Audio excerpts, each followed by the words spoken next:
Estamos iniciando mais um Em Casa com o Pastor. É um privilégio, uma alegria muito grande poder entrar na sua casa e fazer parte do seu crescimento espiritual.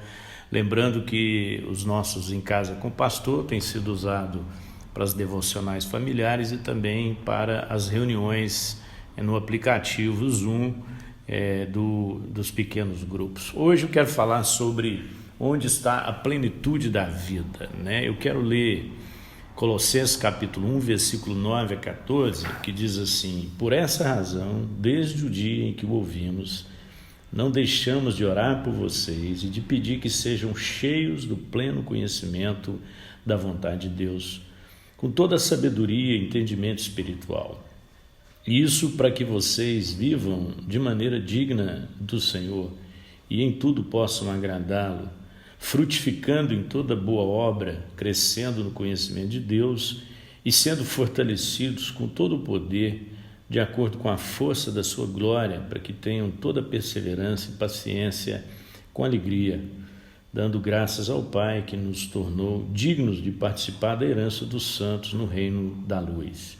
Pois Ele nos resgatou do domínio das trevas e nos transportou para o reino do seu Filho amado, em quem nós temos a redenção, a saber, o perdão dos pecados. É muito interessante quando nós falamos em plenitude, né, vida plena, a gente pensa em coisas, né? E quando Paulo fala de vida plena, ele está falando de uma relação mais estreita, né, e mais íntima com Deus. Então ele vai nos ensinar aqui como que nós podemos viver e encontrar essa plenitude da vida. Quando é que o homem pode se sentir completamente cheio? Primeiro, no conhecimento da vontade de Deus, né? Todo o nosso exercício, todo o nosso esforço, todo o nosso empenho, ele deve girar em torno disso, né? Eu tenho que conhecer a vontade de Deus, né? A gente pensa que tem necessidades mais profundas. Não há nenhuma necessidade maior do que essa de conhecer a vontade de Deus. Então, muitas vezes, nós associamos plenitude com desejo, né? Com realização das nossas vontades. Mas é muito interessante que haja em nós essa disposição para buscar a vontade de Deus. Então Paulo fala aqui de coisas muito profundas, como, né, ser cheios, né, do pleno conhecimento da vontade de Deus. Então ele não está falando sobre ser pleno de um conhecimento, ele está falando ser pleno do conhecimento de Deus. Então Deus, o projeto de Deus para nós é a plenitude do conhecimento. Quanto mais eu conheço a Deus, mais eu me rendo a Ele. Quanto mais eu conheço a vontade de Deus, experimento a vontade de Deus. E Paulo vai dizer aos romanos que a vontade de Deus é boa, perfeita e agradável. Então, quanto mais eu experimento a vontade de Deus, mais eu abdico da minha própria vontade. Então, se eu quero ter uma vida plena, eu tenho que começar por esse caminho, né? No conhecimento da vontade de Deus. Qual é a vontade de Deus para a nossa vida? Você, ao tomar decisões na sua vida, você toma decisões baseadas em quê? Nas suas experiências, no seu conhecimento ou na submissão à vontade de Deus? Eu sei que não é fácil, né? Quando Jesus ensina os discípulos a orar, ele diz: seja feita a tua vontade, né? Assim os discípulos deveriam orar a Deus: seja feita a tua vontade. E ele diz assim: na terra como nos céus. Então há uma vontade perfeita de Deus, né, que é realizada no céu. Então Jesus está dizendo: busque para a terra, né, para a vida de vocês aqui, a realização da vontade de Deus. A segunda maneira de encontrar a plenitude da vida é viver de modo digno do Evangelho. E ele diz aqui no verso 10, isso para que vocês vivam de maneira digna do Senhor e em tudo possam agradá-lo, frutificando em toda boa obra. Então, irmãos, o que é viver de modo digno do Evangelho? É viver para um propósito, que é frutificar. Todo o propósito da nossa vida é frutificar. É tão interessante isso que a primeira ordem que Deus deu ao homem foi multiplicar e encher a terra. E quando Satanás vem e tenta os nossos primeiros pais, o que ele diz? O que Deus disse? E aí ele dá a dica, né? Coma do fruto. Então, quando Deus dá uma ordem para frutificarmos, Satanás vem e manda o homem comer do fruto. E a partir daí o homem começa a viver em prol das suas próprias necessidades, né? Então ele não tem a visão, ele perde a visão de frutificar.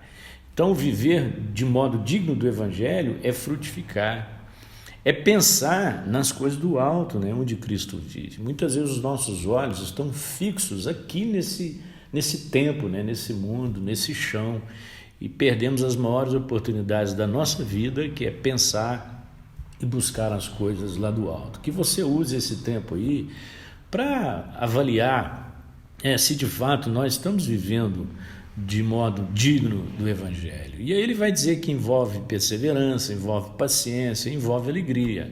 Enquanto você vive de maneira digna do Evangelho, né, o Espírito Santo vai desenvolvendo em você a paciência, a perseverança e a alegria. E terceiro, para experimentar a plenitude da vida, nós temos que andar no caminho da gratidão, verso 12, dando graças ao Pai que nos tornou dignos de participar da herança dos santos na luz.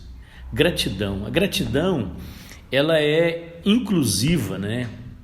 Erickson disse o seguinte: há somente duas escolhas, que é a integração ou aceitação de toda a história da nossa vida, ou o desespero, né? E Paulo vai dizer em tudo dai graça, porque essa é a vontade de Deus em Cristo Jesus para conosco. Então a gratidão, ela é inclusiva. Segundo, ela é atenta, né?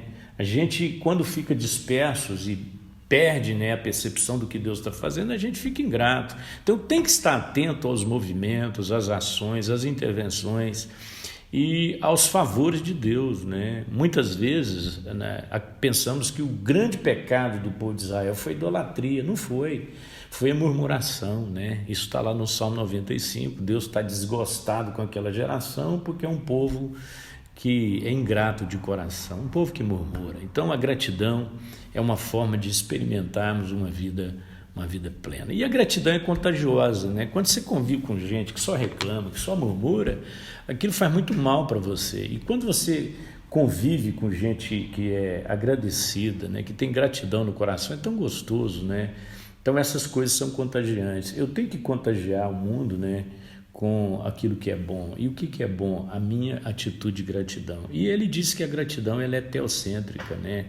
A pior coisa que um ateu experimenta é quando ele usufrui de uma coisa boa e não tem a quem agradecer. Agradecer a quem? Deus não existe. Então nós temos gratidão e nós sabemos a quem agradecer. Então a nossa gratidão é teocêntrica. Então Deus abençoe sua vida. Vamos nessa semana analisar essa proposta, né, que Paulo faz aos Colossenses, de que é encontrar a plenitude da vida, que está em três coisas. Primeiro, em conhecer a vontade de Deus. Segundo, viver de modo digno do Evangelho. Terceiro, andando no caminho da gratidão. Tenha uma boa semana. Desfrute o máximo daquilo que o Espírito Santo tem para o seu coração através desse texto.